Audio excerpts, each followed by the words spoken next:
Une courte lecture, la lecture de Timothée 2, verset 19. 2 Timothée 2, verset 19.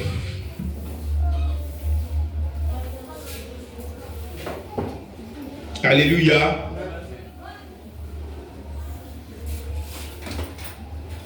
Celui qui trouve le passage, qu'il fasse la lecture. 2 Timothée 2, le seul verset. Le verset 19. S'il vous plaît, on peut se tenir levé et nous allons écouter la parole. 2 Timothée 2, verset 19. 2 Timothée chapitre 2, verset 19. Cependant, les solides fondations posées par Dieu tiennent bon. Les paroles suivantes y sont gravées. Le Seigneur connaît les siens, et quiconque déclare appartenir au Seigneur doit se détourner du mal. Amen. Amen. Je vais lire l'autre version. Néanmoins, le solide fondement de Dieu reste debout avec ses paroles qui lui servent de sceau. Le Seigneur connaît ceux qui lui appartiennent et quiconque prononce le nom du Seigneur, qu'il s'éloigne de l'iniquité. Alléluia. Amen. On peut s'asseoir s'il vous plaît. Et le thème de notre culte de ce matin s'intitule « L'intimité avec Dieu ». Alléluia. L'intimité avec Dieu. C'est Paul qui s'adresse à son fils, le serviteur, le ministre de Jésus-Christ de Nazareth, l'apôtre Paul qui s'adresse à son fils Timothée et qui lui parle de l'intimité avec Dieu. C'est la familiarité qui unit des personnes liées par l'amitié. Une intimité, une amitié peut se faire entre deux personnes. Et cette amitié, qui est une amitié intime, doit avoir les principes clairs. Je voudrais parler du secret. Lorsque deux personnes vivent ensemble, il y a une intimité entre les deux et pas entre tout le monde. Quelle est cette intimité? C'est le secret. Le secret que je connais pour mon frère, parce qu'il est mon intime, et nous marchons ensemble, il connaît mes secrets que autrui ne connaît pas, sauf lui seul. Je connais ses secrets. À tel point que lorsque j'ai une difficulté, immédiatement il sait de quoi je souffre. Si ça va chez moi, il sait qu'est-ce qui me réjouit. Alléluia. Et c'est de ça que nous allons parler ce matin. Comprenons que dans le monde des ténèbres, dans le monde spirituel, monde invisible, il y a l'intimité entre eux, entre ces sorciers, entre ces envoûteurs, entre ceux-là qui pratiquent des choses mystiques. Ils se connaissent. Et lorsqu'il y a un combat dans ce monde, et que ça ne va pas chez celui-là qui est en train de combattre contre un autre esprit, il appelle son ami intime dans le monde invisible pour lui prêter main forte. Alléluia. Et si dans le monde invisible, il y a l'intimité, dans le monde méchant, obscur, il y a l'intimité, il y a aussi l'intimité dans le monde de la lumière. Alléluia. Oui. Voyez-vous, je l'ai dit ici, je suis d'une famille idolâtre. Mon père n'a jamais mis pied à l'église. Et son ami ne l'a jamais terrassé. Parce qu'il avait ses principes, il avait ses réalités, il avait son monde. Mais un jour, mon père va nous raconter un fait qu'il a vécu dans le monde invisible. Il était au champ quand ses ennemis sont venus l'attaquer. Dans le monde invisible, pas le monde physique. Dans le monde spirituel, ils sont venus l'attaquer dans son champ, dans sa plantation de cacao. Il a combattu, il a fait tout ce qu'il pouvait faire. Mais c'était difficile.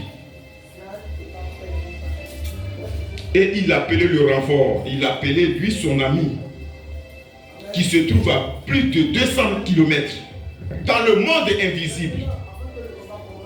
Et son ami est venu. Et il y a eu le combat, ils ont eu le déçu. Et mon père a été libéré dans le monde invisible. À 18 h, mon père vient au village. On ne pouvait pas reconnaître ses yeux étaient rouges. Il était bizarre. Et on lui demande, mais pourquoi tu as cette attitude? Et c'est là qu'il nous raconte ce fait-là. J'étais encore petit. Et j'ai grandi, j'ai connu Dieu. Je me pose la question, ah donc, dans ce monde-là, il y a un combat rude qui se passe. Alléluia. Mon papa dit que ce n'était pas facile, mais il a appelé son ami intime qui connaît son secret. Et dans le monde-là, lui savait que ce monsieur était fort. Donc si lui il venait, il allait gagner. Et effectivement, il a gagné. Alléluia. C'est pour dire, dans le monde des ténèbres, le combat qui se passe là-bas n'est pas un petit combat. Entre eux, ils se frappent là-bas. Aujourd'hui, nous sommes nés, on a laissé les réalités de nos parents, c'est-à-dire que la tradition. Aujourd'hui, nous avons réfléchi et nous avons trouvé que lui qui est fort, qu'on ne peut pas battre, il s'appelle Dieu. On a réfléchi et on allait sous les eaux de baptême. Et aujourd'hui, nous sommes devenus une nouvelle créature. Aujourd'hui, la vie que nous menons, nous avons quelqu'un qui est plus fort que celui qui est tapis dans l'homme dans le monde des ténèbres. Et c'est lui qui combat désormais pour nous. Et c'est lui-là qui voit dans le monde invisible. Nous, on ne voit pas ce monde. La Bible déclare qu'il ne sommeille ni ne dort. Lorsque nous sommes plongés dans le sommeil, lui, il est là. Ses anges sont autour de nous, campent autour de nous. Et à 5 h, à 4 h du matin, on se réveille. Et c'est là on se rend compte qu'on avait dormi. Sinon, on était déjà presque mort. Parce qu'autour de nous, dans le monde invisible, nous ne savons pas ce qui se passe. Mais seul Dieu sait. Alléluia. Nous avons quelqu'un qui est plus fort, qui n'a jamais perdu le combat. Et tout combat auquel lui il s'engage, il a toujours remporté. Alors nous avons laissé les réalités des parents et on s'est fait baptiser. Voilà pourquoi nous les enfants de Dieu, on ne baptise pas les enfants qui sont inconscients compatit celui qui a pris l'engagement, qui a pesé les deux vies et qui dit désormais, moi je marche avec Jésus. Et il a réfléchi, il sait qu'avec lui c'est la victoire, avec lui il n'y a plus d'échec. Avec lui celui qui s'hasarde, Jésus règle son compte. Alléluia. Jésus-Christ de Nazareth, l'homme de Galilée, qui a remporté cette victoire, qui est mort, et le troisième jour qui est ressuscité, que la terre n'a pas la capacité de garder, qui est ressuscité, et aujourd'hui qui est assis à la droite de notre Père, qui nous envoie le Saint-Esprit de Dieu, l'incarnation divine de Dieu, et lorsque nous marchons, il est avec nous. Le combat auquel l'ennemi nous invite, nous on ne mène plus le combat, et c'est lui qui mène le combat. Alléluia. Il y a des gens, des autorités dans la Bible, des personnalités qui ont placé toute leur confiance en Dieu et qui ont remporté de grandes victoires. Parce qu'ils vivaient une vie d'intimité avec Dieu. Parce qu'ils savaient de quoi Dieu est capable. Parce qu'ils savent que le monde est pourri. Il y a les réalités. Voyez-vous, nous connaissons l'histoire de notre patriarche Abraham. C'est quelqu'un qui, à part Dieu, il n'a plus personne. La prophétie est venue, Dieu lui a parlé, mais il n'a pas cherché de raccourci. Il a vécu une vie d'intimité avec Dieu jusqu'à 100 ans. Alléluia. Jusqu'à ce que la prophétie s'accomplisse. Et Dieu va lui dire, va sacrifier ton enfant. Mais lui, Abraham, il sait dans quelle intimité il se trouvait avec Dieu. Dans quelle dimension il était avec Dieu. Mais qui peut s'égaler à cette personne? Mais l'intimité, ce qu'il ressentait, ce qu'il connaissait de Dieu, le secret de Dieu que lui connaissait, personne ne connaissait. C'est lui seul qui connaissait le secret. Il n'a pas associé qui que ce soit. Et il a voulu mettre en exécution les instructions de son père. Nous savons la suite. Nous connaissons l'histoire de quelqu'un dans la Bible qu'on appelle Néhémie. Néhémie, lorsqu'il a appris que sa ville natale était défigurée, il est rentré dans l'intimité avec Dieu. La Bible déclare que il a gêné, il a prié, il a pleuré et il est parti rebâtir la muraille de Jérusalem. Mais quand il partait, ce n'était pas une chose aisée. Il est parti, il a trouvé des oppositions farouches. Les grands sorciers se sont levés contre lui. Les Sambala, Geshem, Ammonites, les grands rois des sorciers. Mais il n'a pas tremblé. Mais il est rentré dans l'intimité. La Bible déclare que chaque pas qu'il pouvait poser, il regarde Dieu. Il confie cela à Dieu. Et il va progressivement.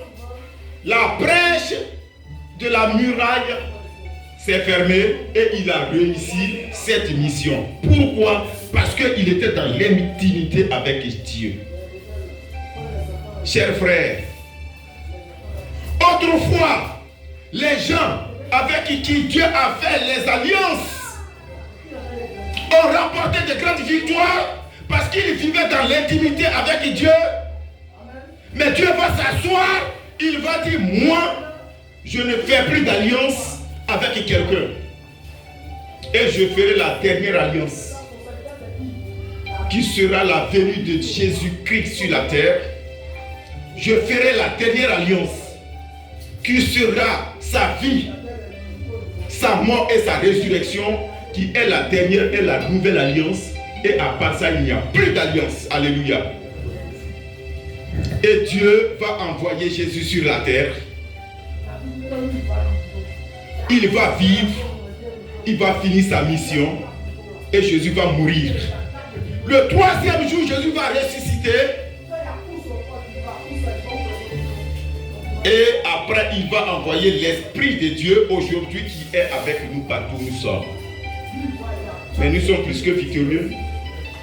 Avec cette nouvelle alliance, et celui qui prend au sérieux cette vie chrétienne, Jésus dit qu'il sera avec nous partout où nous allons passer, même dans l'eau.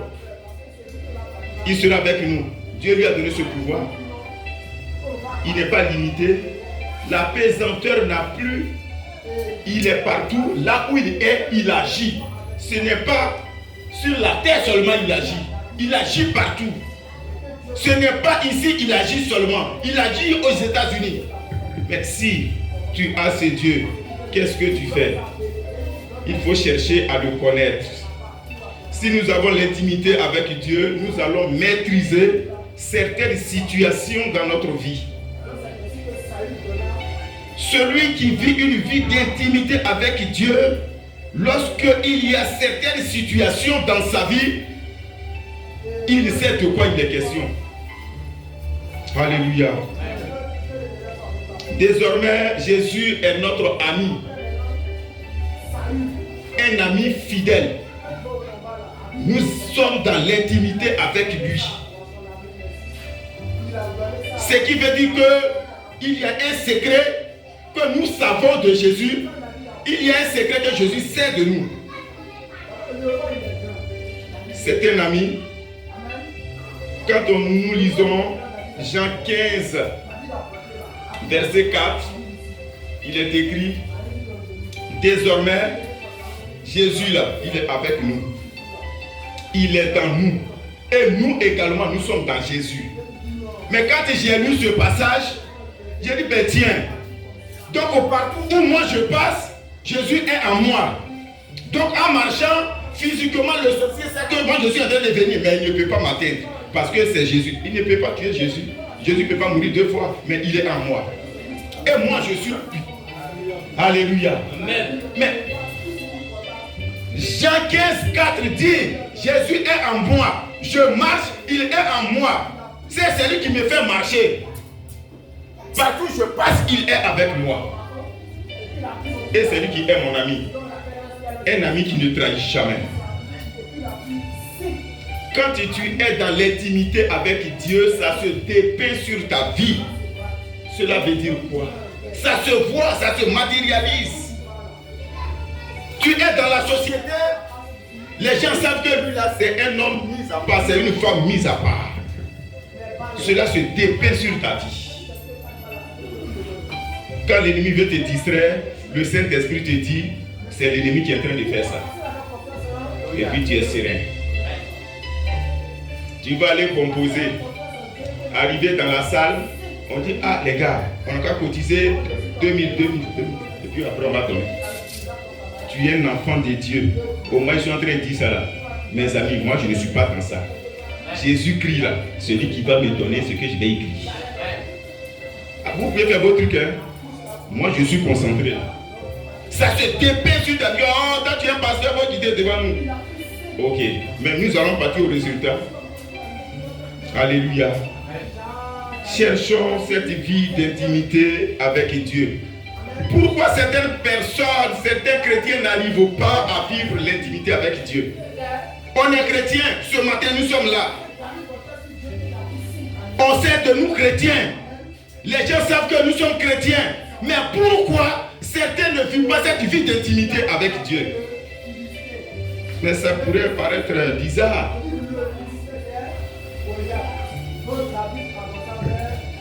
Dans le monde noir là, ceux qui sont là-bas là, ils sont fidèles. Hein? Parce que là, si on donne un exemple, mon ami, dans ce monde-là, le fétiche qu'on t'a donné pour te protéger, si tu veux que ça te protège, le vendredi là, il ne faut pas causer avec quelqu'un. Vendredi, il s'enferme, il est dans la maison. Le vendredi, il ne faut pas porter boubou noir. Le vendredi, il est en blanc. Vendredi, il ne faut pas faire ceci, il les respecte. Mais pourquoi nous les chrétiens, nous n'arrivons pas amener cette vie d'intimité avec Dieu. Il y a plusieurs points comme ça que j'ai énumérés. C'est la durcité de notre cœur. Nous sommes des chrétiens, nous venons à l'église, mais nous avons un cœur qui est encore fermé, que la parole de Dieu ne peut pas transformer. Pourtant, nous venons à l'église. Nous sommes chrétiens, nous fermons notre cœur. On a fait le choix, comme je l'avais dit en amont. Nous ne sommes pas des chrétiens de l'autre côté où il faut prendre un bébé pour aller le faire baptiser. On a pris conscience et on s'est fait baptiser. Désormais, nous sommes une nouvelle créature. Nous marchons selon la volonté de Dieu, mais nous avons le cœur fermé.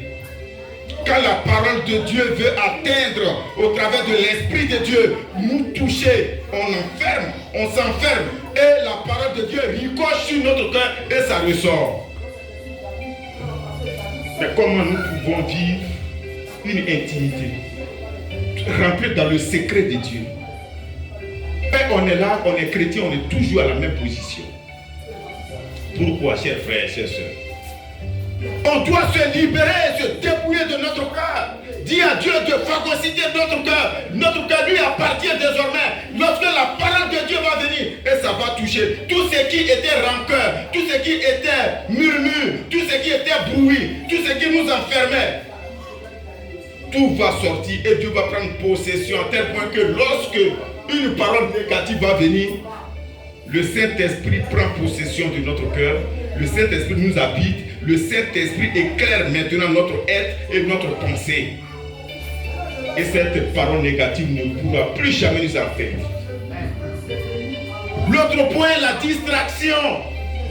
Nous venons à l'église et nous sommes là, nous avons une pensée errante, nous sommes distraits. Nous venons dans la présence de Dieu, même à la maison, mais on est distrait. On n'écoute pas Dieu. Mais tu pries, tu n'écoutes pas Dieu. Il y a un désordre. Mais comment tu peux connaître les secrets de Dieu? Comment Dieu peut te parler dans la distraction?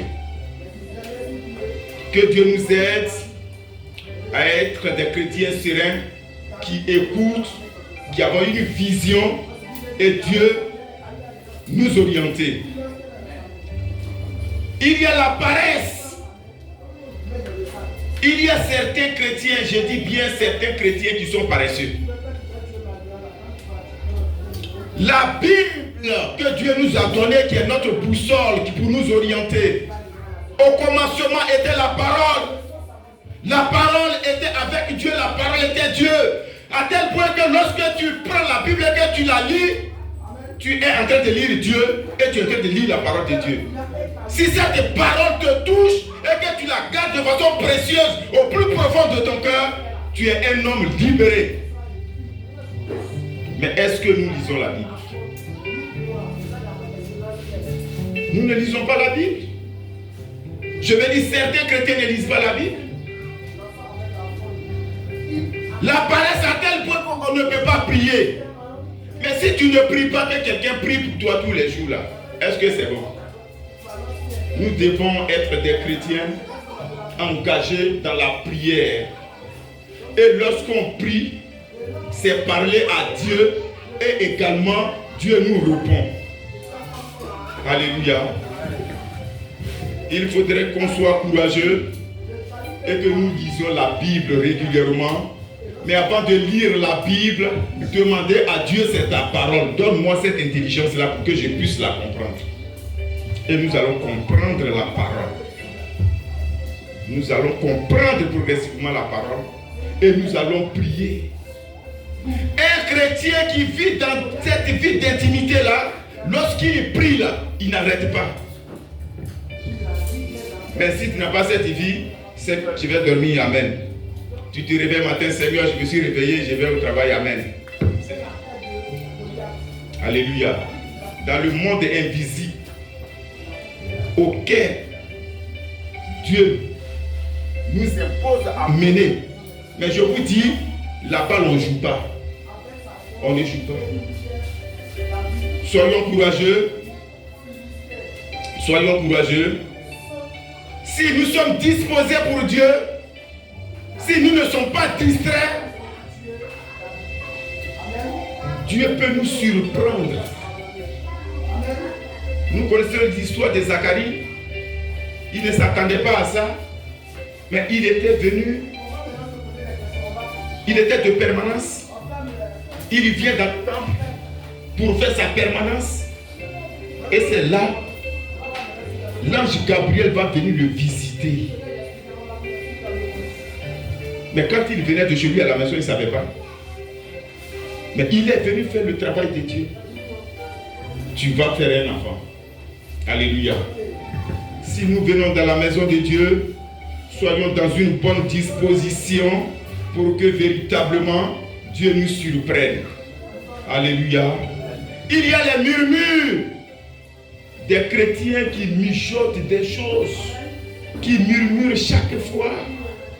Nous ne sommes pas dans un parti, j'allais dire, d'opposition comme les politiciens, pour que tu puisses murmurer, non, lui là il n'est pas un bon politicien, non, lui là ce qu'il fait n'est pas bon. Chers frères, chères sœurs, si tu murmurais là, il faut arrêter de murmurer. Tu n'es pas venu à l'église pour murmurer.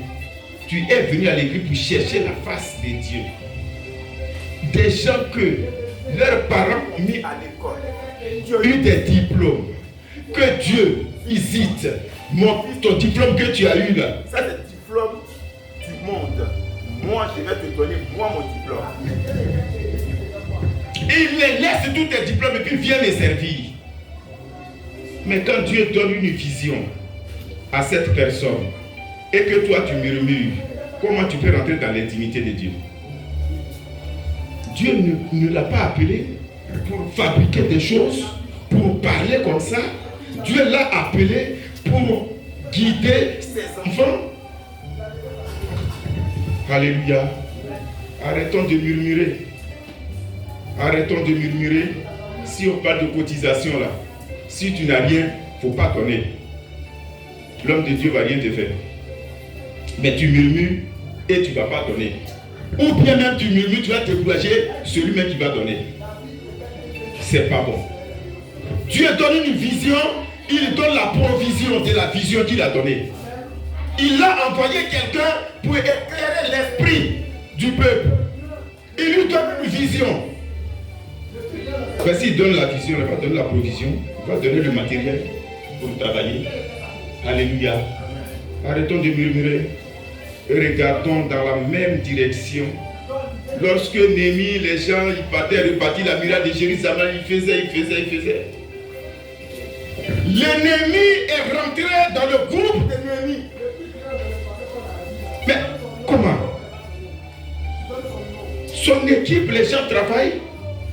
L'ennemi sait que le travail est en train de progresser. Mais qu'est-ce que nous allons faire? Est-ce que si on décourageait les gens de son groupe là, le travail ne va pas s'arrêter? Et ils sont partis. Mais Néhémie priait toujours. C'est Dieu qui a donné la vision à Néhémie. Il a donné la provision. Vous venez encore décourager ces gens. Mais à cause de la prière, il a réussi. Parce que Néhémie était dans l'intimité avec Dieu. Ils n'ont pas voulu que ce groupe-là soit disloqué. C'est pour cela nous devons regarder dans la même direction. Il y a ce qu'on appelle marque de confiance en Dieu, marque de foi. Nous prions souvent, mais nous n'avons pas foi et nous n'avons pas confiance. Pourquoi nous n'arrivons pas à rentrer dans l'intimité? On prie, mais après, on n'a plus confiance. Parce que tu dis que ça tarde. Mais tu as prié, celui à qui tu as parlé, lui, il ne t'a pas répondu, il va dire c'est demain ou après-demain. Il faut continuer à prier. Alléluia. Quand tu es dans l'intimité avec Dieu, tu es patient. Des choses peuvent arriver. Ça peut tarder. Mais garde la foi. Et tu verras la suite.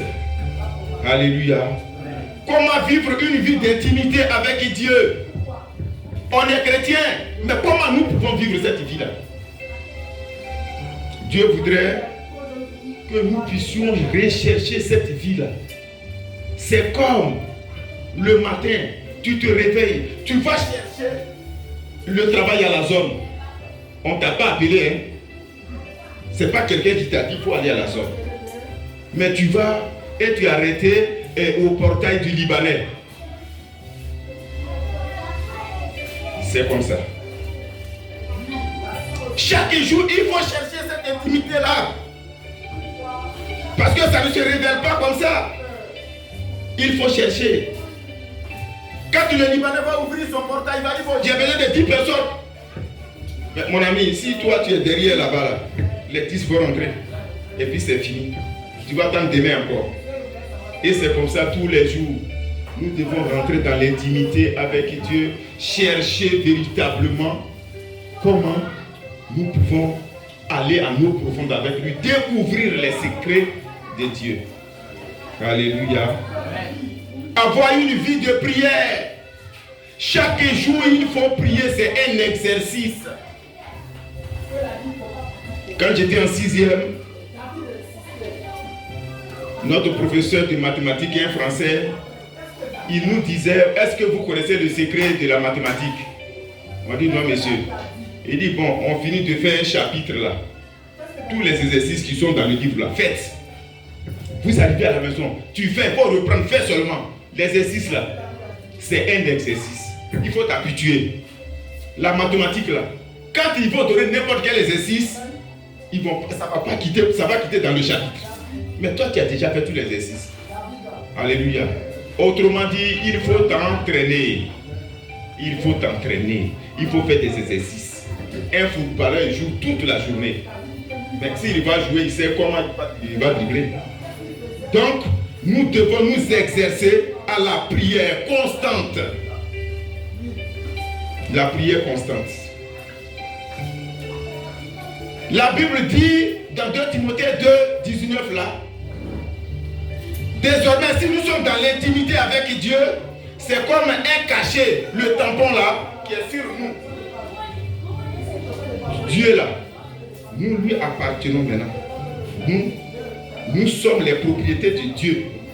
Quand nous marchons là, Dieu sait, dans cette église là, où nous sommes assis là, qui est la propriété de Dieu, qui appartient à Dieu, qui n'appartient pas à Dieu. Alléluia. Mais il y a certains chrétiens qui appartiennent à Dieu et qui appartiennent aux féticheurs et qui sont à l'église. Mais Dieu ne peut pas travailler avec toi. Et c'est toi qui es en train d'attirer l'œuvre de Dieu. Tu ne peux pas venir à l'église avec une telle position. Et le Saint-Esprit va travailler. C'est impossible. Aide-toi et le ciel t'aidera. Et avec cette philosophie que tu as, tu prends ça et tu envoies ça à l'église. Tu as Canari, tu as fétiche, tu as un marabout et tu as Jésus. Tu n'as pas Jésus. Jésus ne partage pas sa gloire avec quelqu'un. Soit tu appartiens à Jésus ou bien tu ne lui appartiens pas. Mon frère, si c'est ton cas, ma soeur, si c'est ton cas, tu arrives à la maison, il faut prendre tout ça, la jette, brûle ça, et puis expérimente cette intimité avec Jésus, tu verras le changement. Je suis exemple. Alléluia. Je vous dis que mon père n'a pas mis pied à l'église, mais aujourd'hui, moi, je sers Dieu. Même si ce n'est pas en plein temps, je sers Dieu. Je sais où Dieu m'envoie. Ne sois pas un chrétien de circonstance. Aujourd'hui, je suis chrétien à Abidjan. Et quand je vais arriver à Bavois, je ne suis pas chrétien. Ce n'est pas normal. Cherchons l'intimité avec Dieu. N'ayons pas 2 maîtres. Nous avons un seul maître qui s'est laissé à la croix et qui a essuyé cette ignominie, cette honte, qui a souffert, qui a crié à son père. Pourquoi m'abandonnes-tu? Une douleur atroce sans précédent, qui a pleuré, qui a gémi. La Bible dit qu'il a crié. Et l'obscurité s'est abattue sur lui à midi. Le combat était rude et il a remporté la victoire. Mais si tu lui appartiens là, tu n'es pas un homme sauvé. Alléluia. Laissons Dieu nous parler. Si nous voudrions expérimenter cette vie d'intimité, laissons Dieu nous parler. Lorsque nous dormons, la Bible dit que notre Dieu là, c'est pas un Dieu qui est muet, il parle. Si tu es dans une bonne disposition, laissons notre Dieu nous parler. Lorsque le combat va venir, Dieu va te dire.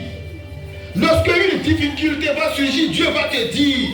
Lorsque tu vas emprunter un véhicule, Dieu va te dire. Lorsque un envoûteur est devant, il t'attend le matin parce que tu vas au travail, Dieu va te dire. Il est en toi et tu es en lui. Laissons Dieu nous parler. Récemment, j'avais eu une invitation, on m'a dit de venir à une dédicace. Je suis autorité de mon département. J'ai donné mon accord. J'ai eu la carte d'invitation, j'ai donné mon accord. Mais je vous dis, 15 minutes avant que je ne parte, je ne me reconnaissais plus. Je suis tombé malade. Ma femme m'a dit, il faut t'habiller. J'ai dit, attends, je viens. Jusqu'à ce que je lui dise que franchement, où je suis là, je ne peux pas partir quelque part. J'étais obligé de faire le dépôt d'argent sur leur un représentant. Il faut donner aux gens là-bas. Mais quand je vous dis, je me suis déshabillé là, je me suis retrouvé. Dieu ne voulait pas que je parte. Parce que j'ai prié. Dieu ne voulait pas que je parte là-bas. Ce n'était pas sa volonté. Ce n'était pas un truc de Dieu. Dieu n'a pas voulu que moi je mette des pieds là-bas. Peut-être que quelqu'un m'entendait. Je ne sais pas. Cher frère, laisse Dieu te parler. Si tu es dans l'intimité avec quelqu'un qui voit dans l'invisible là, laisse Dieu te parler. Ne prends pas les décisions charnelles. Alléluia.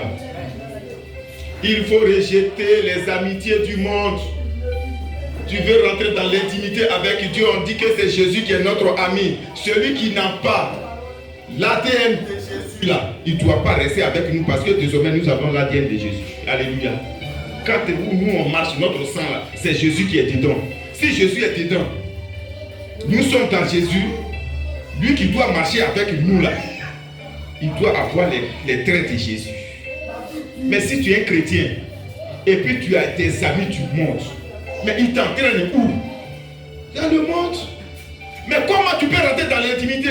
Oh, mais moi je suis chrétien. Mais moi, mon ami là, il n'est pas chrétien. Mais après là, je vais marcher avec lui et puis je vais venir marcher avec lui.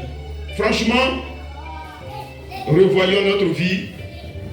Et si nous prions véritablement que nous sommes dans cette intimité avec Jésus, je vous le dis, lorsque un ami du monde qui a une vie bizarre veut rentrer dans notre vie, Jésus va le repousser seul. Toi, tu n'as rien dit. Les amis du monde là vont s'éloigner. Un chrétien marche avec un chrétien. Je l'ai expérimenté. Depuis que j'ai connu Jésus, je ne sais pas qui a chassé mes amis. Mes amis ne sont plus mes amis. On se retrouve là-bas et puis on travaille, c'est fini. C'est terminé. Ils se sont fait d'autres amis. Ma maison, l'église, travail. Voilà mon triangle. Je ne rentre pas dans la maison de quelqu'un. Et je ne sais pas pourquoi eux aussi ne viennent pas dans ma maison. Je ne sais pas. C'est Dieu seul qui sait. Parce que ce qui est en moi là, peut-être que leur esprit a vu, on ne peut pas marcher à ce monsieur-là. Alléluia. C'est comme ça. Quand tu mènes une vie d'intimité avec Jésus et que Jésus est dans ta vie, tu marches avec lui.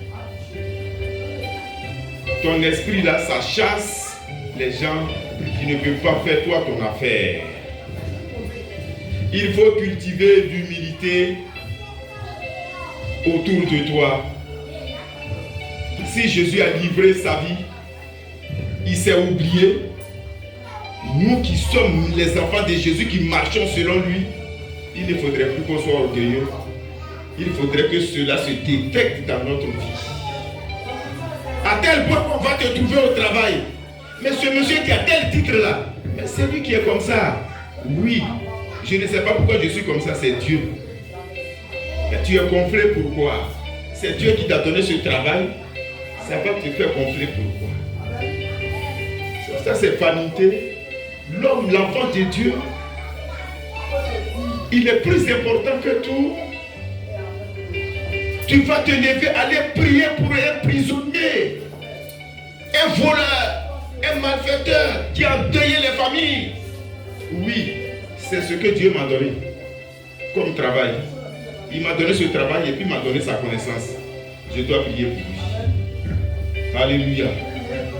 Si nous avons tous ces caractères, nous allons vivre cette vie d'intimité avec Dieu. Et nous verrons sa présence, le Saint-Esprit dans notre vie de tous les jours, le compagnon qui n'abandonne jamais. Alléluia. Et les bienfaits maintenant, pour terminer, de l'intimité, c'est bienfaits. Si tu as eu cette vie d'intimité avec Dieu, cher frère, tu es toujours heureux, tu es toujours en joie. Où les gens sont en train de se lamenter, ce n'est pas ton problème. Tu es chez toi à la maison, tu vis avec ta femme, c'est ta petite soeur, elle a un petit nom, elle se moque de toi, les enfants se moquent de toi, chacun a un surnom. Il ne sait pas un ring de combat à la maison, là, Dieu, il est là. Notre maison vit dans une intimité avec Dieu, et là, tout le monde là a un petit surnom. Franchement, c'est rare que mes enfants m'appellent papa. Chao, commandant, maintenant là c'est mon dernier nom qui est là. Et puis ils sont là, ils se moquent de moi. Je mets la musique, je danse devant eux. Quand je danse, oh, Chao, tu as toujours la même face là. Et puis on rit. Ça c'est la maison de Dieu. Dans notre maison, il y a l'intimité. Quand il y a intimité, il y a un secret que Dieu nous a donné, que nous mettons en pratique. Quand nous mettons ça en pratique, il y a la joie. Où il y a la joie là, si on n'a rien à manger là, Dieu va nous donner à manger. Alléluia. Dieu, rien ne peut nous faire peur. Un chrétien peureux, mais c'est qu'on va te déplacer facilement. Tu vois telle chose, tu dis non, mon frère, attends, on va aller voir tel marabout, c'est lui qui peut solutionner ça. Non, mon chef, il faut laisser ça. On dit, et toi, le ciel t'aidera. Non, laisse ça. Viens, on partit. Non, mais quand tu vas le tourner, gronder un peu, non. Moi, je change. Non. Un chrétien doit être serein. Tu n'as plus peur. On peut te proposer n'importe quoi, tu n'as plus peur. Même l'argent, on dit, tiens, tu dis non, je ne prends pas. Mais moi, je sais que si je vais à la maison, là, je vais manger. Alléluia. Tu n'as plus peur. Vous nous connaissez l'histoire de Pierre. Hérode l'a pris injustement pour aller le jeter en prison. Pourquoi? Parce qu'il dérangeait le système dans le monde spirituel. Il prie, ça dérange l'esprit d'Hérode. Il dit à ses gardes, ce monsieur-là, mettez-le en prison. Mais Pierre n'avait pas peur. Pierre arrivait en prison. Il n'avait pas peur. Qu'est-ce qu'il faisait? Il ne faisait que prier seulement. Il priait. Il s'en fout. Il prie. Jusqu'à ce que Dieu dépêche l'ange à aller prendre Pierre dans la prison et puis sortir. Alléluia. Oui, cette vie d'intimité, Pierre est l'exemple. Il était en prison, il est libéré. Ce n'est pas Hérode qui l'a libéré. Il n'a pas eu peur. Paul et Silas étaient en prison. Ils n'ont pas eu peur. Et ils s'en foutent. Cela, ils faisaient assez de vacarme dans la prison. Ils priaient. Ils dansaient. Ils s'accouraient. Ils louaient Dieu. Ils louent Dieu. À tel point que leurs camarades vont dire, mais les gars, vous êtes cinglés ou bien quoi? Laissez-nous, on va dormir. Et cela va créer quelque chose au ciel. Dieu même lui-même va se déplacer. Et il vient, il n'a pas envoyé un ange. Il lui-même va se déplacer. Il y a eu un tremblement de terre dans la prison. Les portes se sont ébranlées. Parce que ces enfants sont dans l'intimité. Elles étaient en train de dire les grandeurs de Dieu. De quoi Dieu est capable. Pourtant, ils vivaient mal. Ils vivaient dans une condition difficile. Mais ils avaient cette intimité avec Dieu. Et les portes vont s'ouvrir. Et Paul et Silas vont sortir. Chers frères, chères sœurs, quand tu vis cette vie, tu n'as pas peur. Les gens vont croire que ça ne va pas. Pourtant, en réalité, ça ne va pas chez eux. Sinon, chez toi, ça va très bien. Parce que c'est Jésus maintenant que toi, tu regardes. Jésus peut te parler. L'avantage, il peut te parler à n'importe quel endroit. Partout, il te parle. Tu es dans le véhicule, Jésus te parle. Tu dors, il te parle. Il te révèle des choses cachées. Et les portes des écluses s'ouvrent. C'est les avantages. Ta bénédiction ne dépend plus de quelqu'un sur la terre. Ça ne vient même pas de la terre. Ça vient du ciel. Et puis ça tombe dans ta maison, ça tombe sur toi. Parce que ton papa là, l'or et l'argent lui appartiennent. La guérison lui appartient. La vie lui appartient. Tout là, c'est pour lui. C'est comme ça. Tu reçois les dons spirituels. Tous les dons qui sont cités dans la Bible, Dieu peut te donner. Il est capable. Dans 1 Corinthiens 12, 4 à 12, 1 Corinthiens 14, Éphésiens 4. Tu as tous ces dons. Et quand tu marches, tu es un homme averti. En conclusion, chers frères, chères sœurs, cherchons le secret. Comment nous allons vivre pour que nous puissions trouver le secret de Dieu. Si nous avons 2 mètres, nous sommes disqualifiés. Si nous sommes paresseux, nous sommes disqualifiés. Mais qu'est-ce que nous devons faire? Dieu dit il est avec nous, il nous regarde. Si désormais nous cherchons sa face, il met son cachet sur nous. Et nous appartenons sur la terre ici à Dieu jusqu'à ce qu'il nous prenne et nous envoie chez lui où il n'y a plus de grincement dedans. Alléluia. Nous allons nous tenir levés et nous allons prier notre Seigneur. Nous allons demander à Dieu. Longtemps nous venons en prison. Nous venons. Donc quand je prêche, je parle tellement, je prêche trop dans la détention. Donc ça fait que, donc autant pour moi. Longtemps nous venons à l'église.